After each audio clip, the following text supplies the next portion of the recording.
What's going on, guys? It's Jimmy, and treason may have been committed here in the United States at the top level, as the Department of Justice is investigating an apparent leak of classified Pentagon documents. And this is pretty serious. These are some very, very important documents. Take a listen here. The Pentagon investigating how top-secret U.S. documents came to be posted on social media. Troubling disclosures not only about the war in Ukraine, but also China, Iran, and the Middle East. How did this happen, and what does it mean for national security? ABC senior White House correspondent Mary Bruce is at the White House tonight. Tonight, growing concerns as more and more top-secret classified Pentagon documents are being discovered posted on social media. Dozens of pages of sensitive material dealing with everything from China to Iran's nuclear program to North Korea. It comes as the Pentagon tonight is investigating how classified documents about U.S. and NATO plans to assist Ukraine in the fight against Russia were leaked and posted on the internet. Those documents, most of which we cannot show, paint a detailed snapshot of the Ukrainian battlefield on March 1st. Including training schedules and locations for Ukrainian troops, weapons delivery schedules, and casualty updates. Pictures of the documents appeared on social media this week, but ABC News has found that some were posted on the internet in early March, shortly after the documents were drafted. The photos include visible creases, as if the pages had been folded to fit in a pocket. A U.S. official saying the documents are no longer relevant to the battlefield, adding that they are of limited intelligence value and appear to have been altered from the original documents. For instance, the number of Russian fatalities was significantly reduced in the photo posted online. But the fact that this top-secret material appeared on the internet so soon after being issued only deepens the security concern. These leaks causing lots of alarm. Mary Bruce joins us now from the White House. And Mary, the Pentagon tonight racing to uncover just how all this classified information got out and just who posted it online. Lindsay, the Pentagon is extremely concerned and looking at everything from who had access to these documents to who may have printed them. And right now it is not clear if this was a leak from inside the Pentagon or a hack by a foreign actor. Meanwhile, tonight there is already an international blame game going on, the Ukrainians blaming the Russians and the Russians pointing a finger at the U.S. These leaked documents are either high-level treason from somebody in the United States or a high-level hack from maybe somebody in Russia. But the documents, which were posted on sites such as Twitter, are labeled secret and resemble routine updates that the U.S. military joint staff would produce daily and not distribute publicly. So there is literal military information in here, and appears to be details on the progress of weapons and equipment going into Ukraine with more precise timelines and amounts than the U.S. would provide publicly. Next up, Kevin McCarthy, leader of the Republicans and Speaker of the House, says he's very concerned he won't be able to reach a deal to raise the debt ceiling because Biden never wants to meet. And remember, months have gone by since they have actually passed the debt ceiling. I mean, they have surpassed it, the debt ceiling, and gone past it. And nothing has happened. Nothing has happened. Here's what Kevin McCarthy had to say here. Take a listen to this. All right, let me walk you through. I know we're here for H.R. 1, but I appreciate all your questions. We will get all the information how we deal with any subject, and we'll work through it. Unfortunately, the president,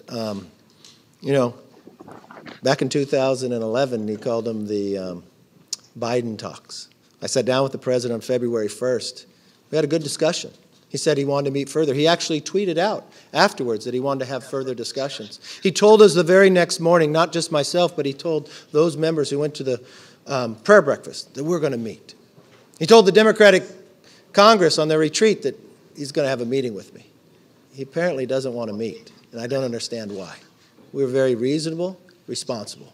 What we do know, especially after the Congressional Budget Office came out, that America, taxpayers will have to pay $10.5 trillion in interest in the next 10 years. Even though for the last 80 years we've only paid $9 trillion. We do know for the first time in American history, based upon the Democrats' rise in spending more than $6 trillion more dollars. $6 trillion more. What happens? Well, if you studied economics, if you had the pleasure of years past, Milton Friedman, one of the best economists ever to come out of America, told you that there's only one place inflation begins or starts, and that's with government, when they spend too much. We've watched interest rates have to rise based upon what the Democrats have done. Now we watch that there's a bank crisis. But we've got a president in office that seems to treat issues the same way. Afghanistan he missed and set us back decades. We watched him tell us that inflation was transitory, that it wouldn't sustain itself.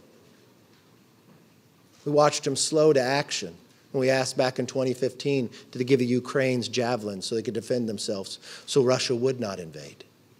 Now we're watching him do the exact same thing, but it's more dangerous because he's dealing with the American economy. I don't understand why he thinks the debt ceiling just gets raised. We're sitting here believing that if we curve our spending, what will happen? Lower inflation. If he signs H.R. 1, it will lower inflation, bring more American jobs, the global environment will be stronger, and you know what? He no longer will have to get in a plane and go to Saudi Arabia and be embarrassed for begging for more oil. We can make American oil with American workers. So I'm sorry. He needs to change his behavior. Go back to the person he said he was, that you need to sit down. Our government is designed to have compromise. We don't have a predeceived idea of where it has to go.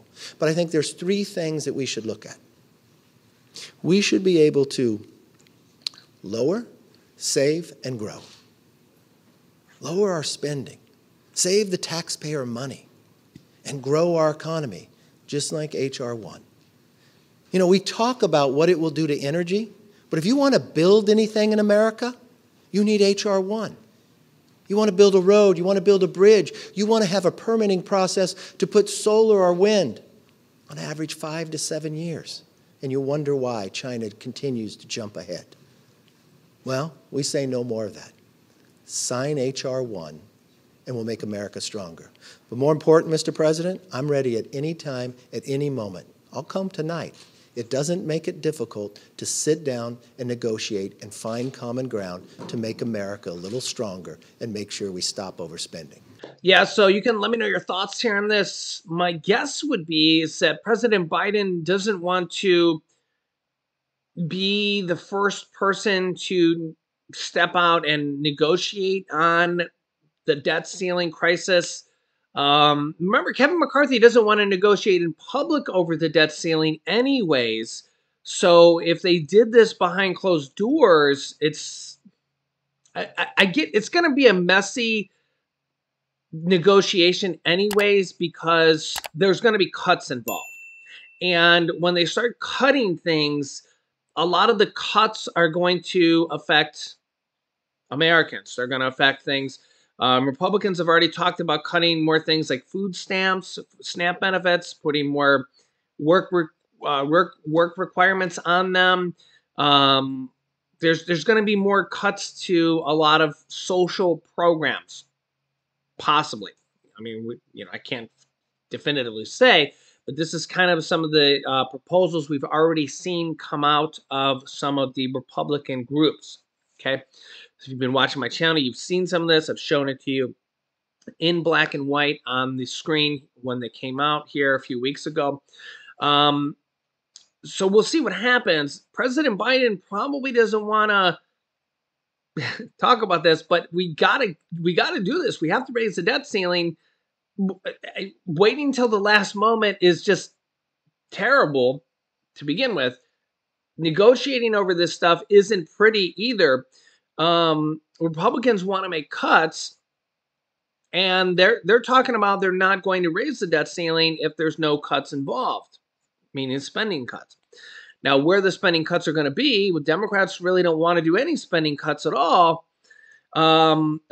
So, yeah, there's going to be a lot of problems with this in its entirety. So it's going to be a very tough negotiation, which means it's going to take time. And there's going to be a lot of Republicans and a lot of Democrats that don't like what the other side has to negotiate or what their negotiations are, what they're willing to do, which means it's going to take time, which means they should probably start on it now, which they're not doing.